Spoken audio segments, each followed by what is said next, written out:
কি বলবো, হতাশ। আমি খুব হতাশ। আজকেরতে আমার মায়েরে যাই কমু বাসায় যে ভাত রান্না বন্ধ। আজকে থেকে শুরু করিয়া বিগত যতদিন বাঁচতে থাক কেক খাইতে হবে। কেক মানে এমন একটা অমৃত পরিণত হয়ে গেছে আগারগাঁও জন্য। হ্যাঁ, মানে আগারগাঁও মানুষের বা বাংলাদেশের মানুষের জন্য আগারগাঁওতে কেকের ব্যবসা শুরু করে বাংলাদেশে কেকরে অমৃত বানিয়ে ফেলাইছে। মানে ওইটা ভাই, এই বিগত আপনার এই যে 5-7 বছর ধরে আমি ঢাকায় মিঠাই, টেস্টি ট্রিট এছাড়া অসংখ্য বনফুল, তারপরে ফুলকলি, এরকম অসংখ্য কেকের দোকান আছে, এরাও কেক বিক্রি করে। ভাই, কেক মানুষে খায় না, হাসি পায় আমার ভাই। কেক কি মানুষে খায় নাই, এবারে কি মানে কি অমৃত আছে এর মধ্যে।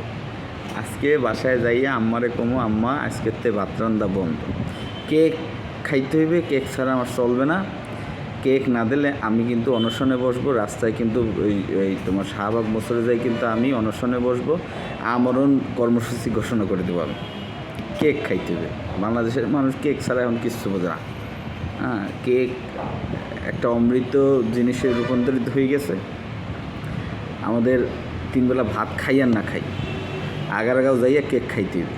আর এই যে কেকের যারা ব্যবসা করে এরা সুন্দরভাবে নিজেদেরকে উপস্থাপন করে ব্যবসা করতেছে। যা ব্যবসার জায়গায় ব্যবসা থাকুক, সেটা নিয়ে সমস্যা নেই, ব্যবসা করবে, ভালো হলে ব্যবসা অবশ্যই করা উচিত।